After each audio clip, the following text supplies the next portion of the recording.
RCN. Le son de la différence.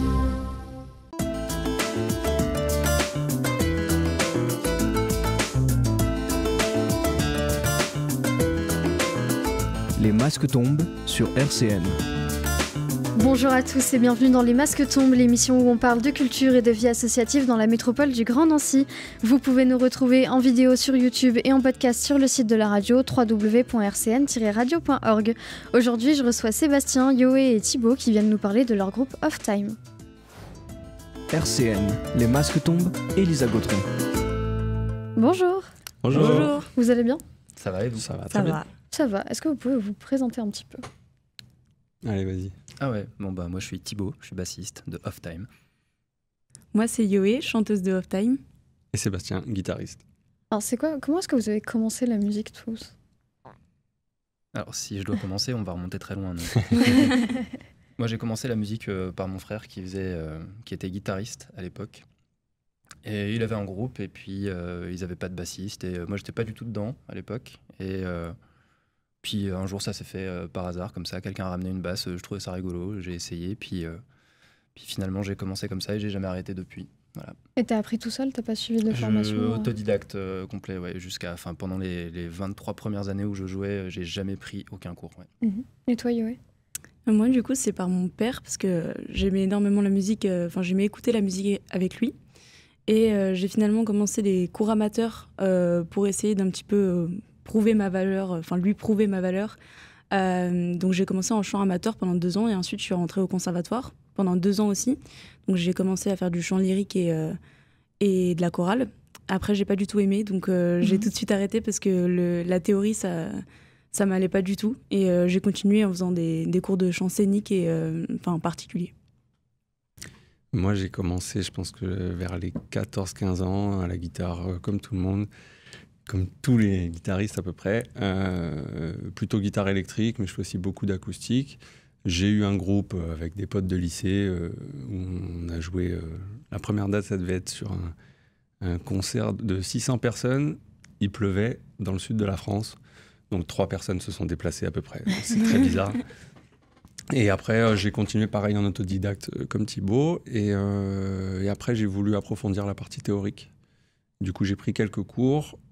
C'était intéressant, mais pas assez poussé. Et du coup, j'en suis venu à la formation actuelle. Et c'est quoi justement ta formation actuelle? Et ben là, donc on est tous les 3 à la Music Academy Internationale à Nancy. Personnellement, c'est une école que je rêve de faire depuis que j'ai à peu près 18 ans. J'en ai 35. Voilà, ça donne une petite idée. Et c'est... Je sais pas si c'est aussi bien que ce que je l'imaginais ou pas, mais voilà, c'est vraiment ce que je cherchais, quoi. Et comment est-ce que vous avez atterri à la MAI, Yoé et puis Thibaut? Tu veux commencer? Moi, ça faisait très longtemps que je faisais de la musique, du coup.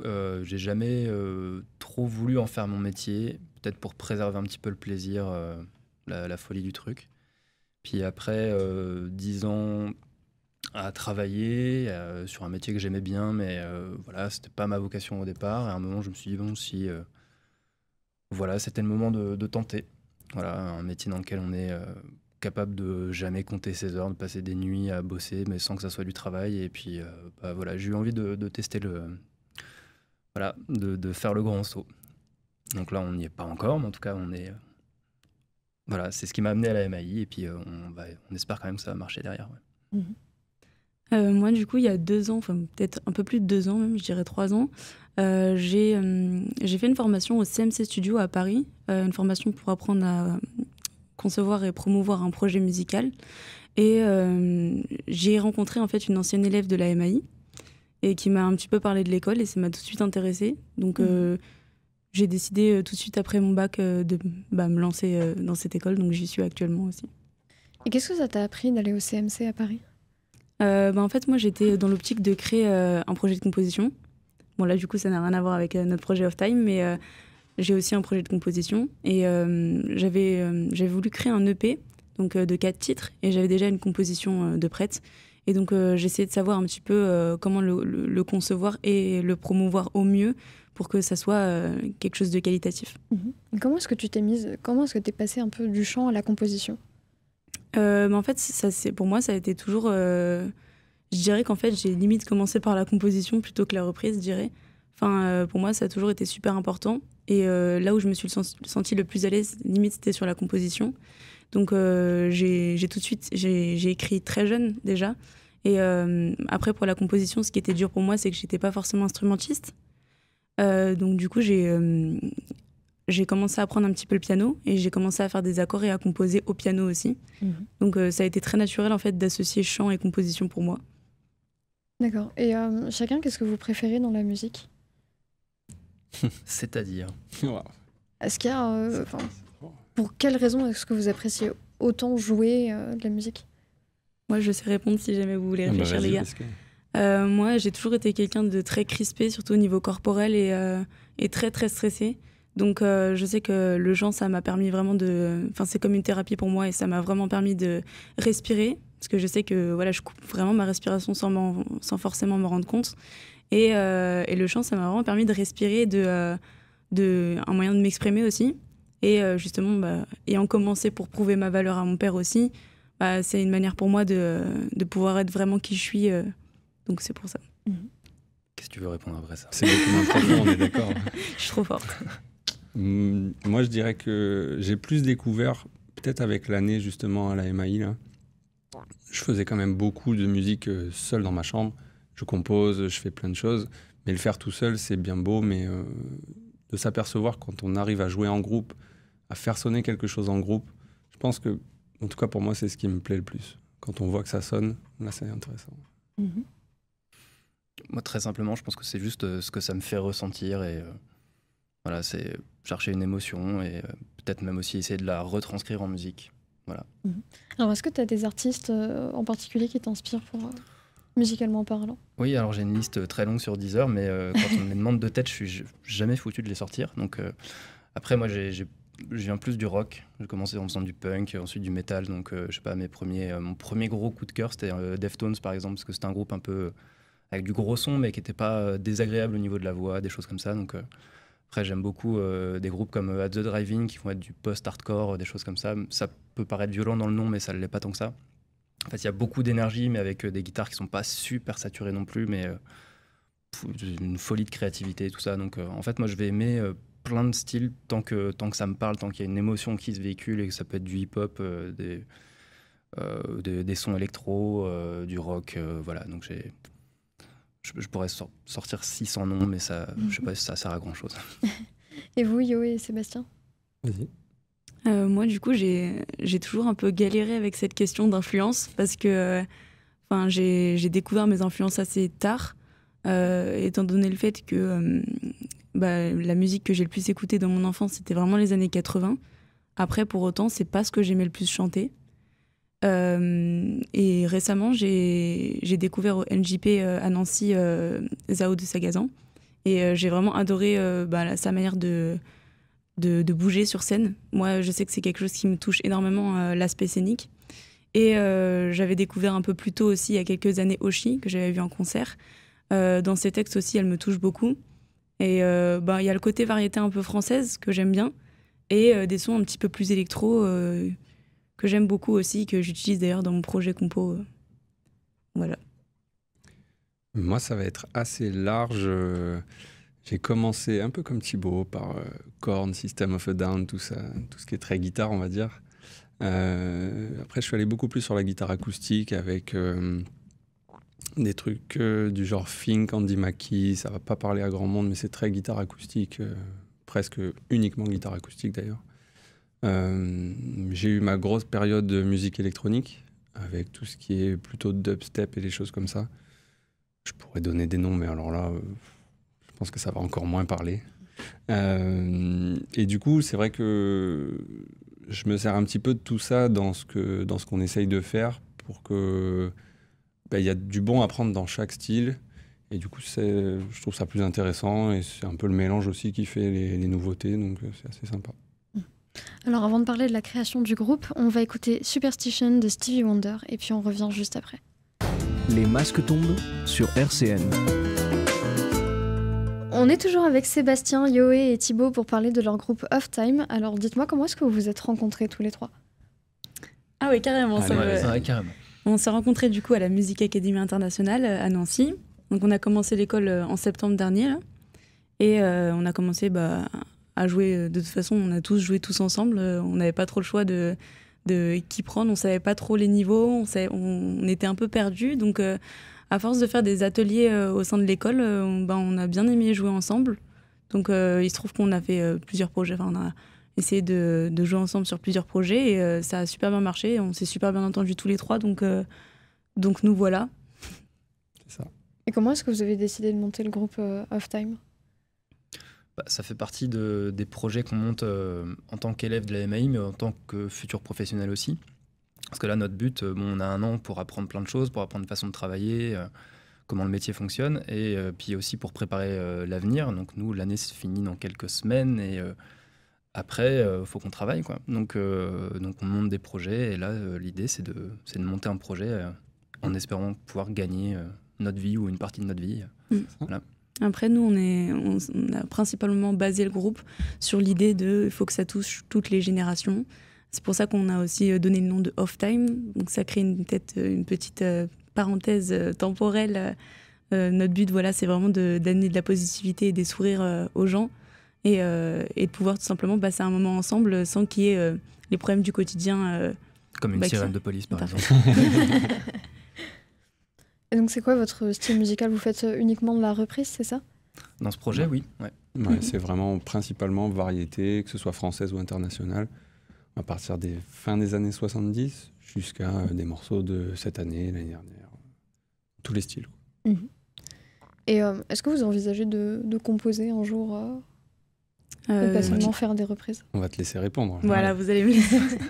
Du coup, moi j'ai déjà beaucoup composé et au sein de la MAI, j'ai aussi créé un groupe de composition dans lesquels ces 2 personnes sont dans le groupe, un guitariste et bassiste du groupe.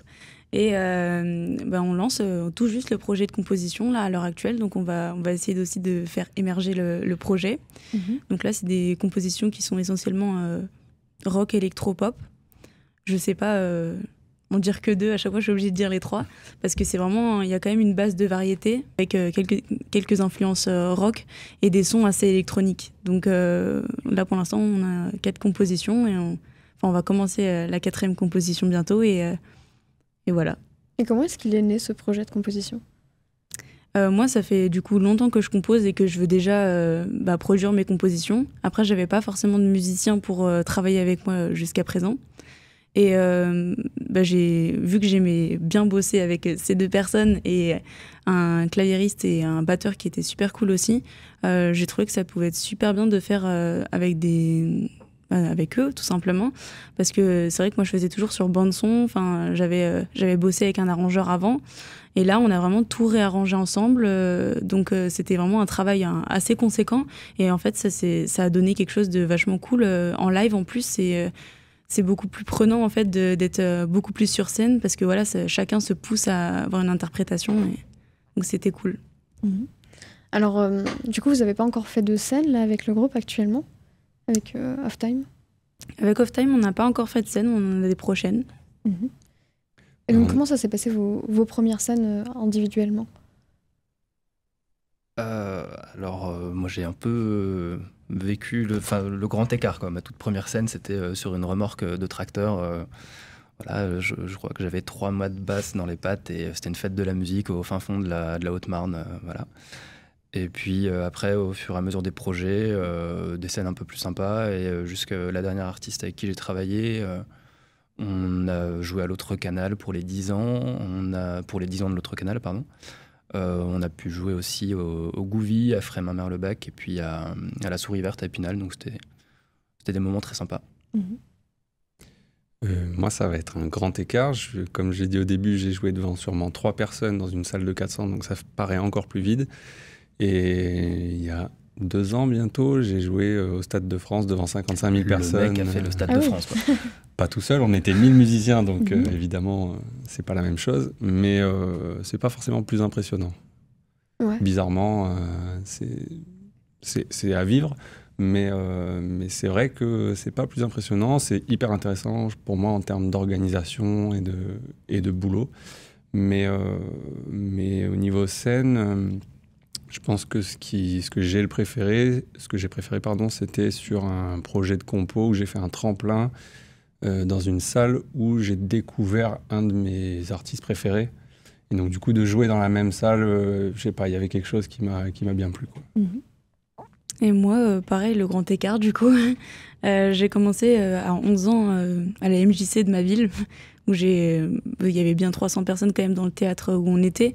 Mais voilà, j'étais petite et j'avais fait des reprises, je crois, de Justin Bieber ou je sais pas quoi.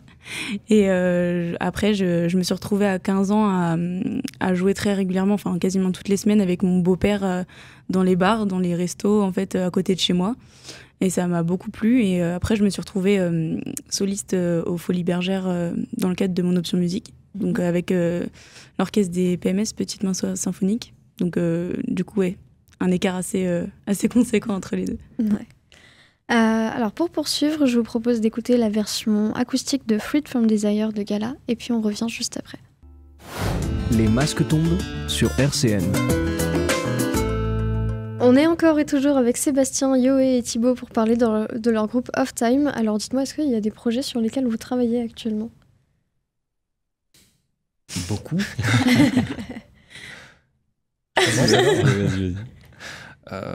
Alors, pour les diviser en deux catégories, j'ai d'autres groupes de reprises et d'autres groupes de compos. Voilà, donc 4 ou 5 dans chaque catégorie.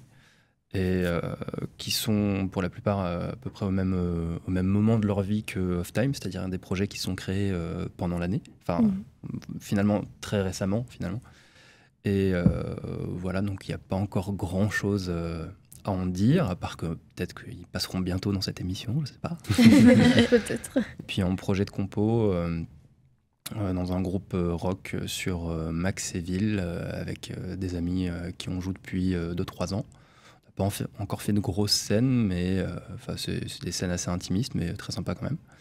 Et puis sinon, des projets de compo avec des personnes que j'ai rencontrées aussi pendant cette année de MAIM, comme Yoé et d'autres, voilà, où je vais prendre un peu on continue de composer, où on est au début du processus aussi. Alors en fait, c'est une année où il se passe plein de choses. Donc on a plein de choses qui commencent. Donc pas encore beaucoup de choses à dire dessus, mais voilà, à part que y a plein de choses à faire et c'est cool, quoi. Nous, tous les deux avec Seb, c'est notre seule prochaine date qu'on a, mais du coup avec Thibaut aussi, parce que c'est pour Off Time. On a une scène le 22 juin au kiosque de la Pépinière. Donc c'est pour l'occasion de la journée du don d'organes. Et on joue du coup pour l'association ADOT et Transépat. Transépat, c'est ça. Je te laisse continuer si tu veux. Non, mais ils sont présents toute la journée sur le kiosque. Ils font de la sensibilisation et du coup des animations. Donc on participe à l'animation de la journée. Et c'est je crois qu'ils sont dès le matin jusqu'à 18h, quelque chose comme ça. Alors, est-ce qu'on peut vous retrouver sur les réseaux sociaux, sur un site ? Oui. C'est moi qui gère les réseaux sociaux.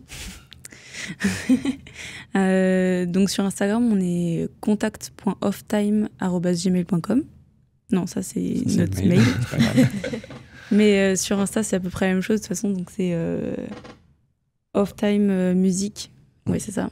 Offtime Music, donc tout attaché. Donc il me semble que c'est ça. De toute façon, il n'y a que moi qui connais par cœur entre les deux. Là. Alors pour terminer, qu'est-ce que vous pourriez dire comme dernier mot à ceux qui nous écoutent ? Bien, venez nous voir le 22 juin à la Pépinière à par exemple. Venez pour une nous bonne voir. cause. C'est ça, en plus, c'est vraiment une super cause. Donc on est super content d'avoir décroché cette petite date. Et on espère que le temps il sera clément avec nous. Voilà. On l'espère aussi. Merci beaucoup à vous d'être venus dans l'émission. Merci beaucoup. À vous, merci. Et puis, on va se quitter en écoutant Dance the Night de Dua Lipa et on se retrouve très vite pour une autre émission des Masques tombent. RCN, www.rcn-radio.org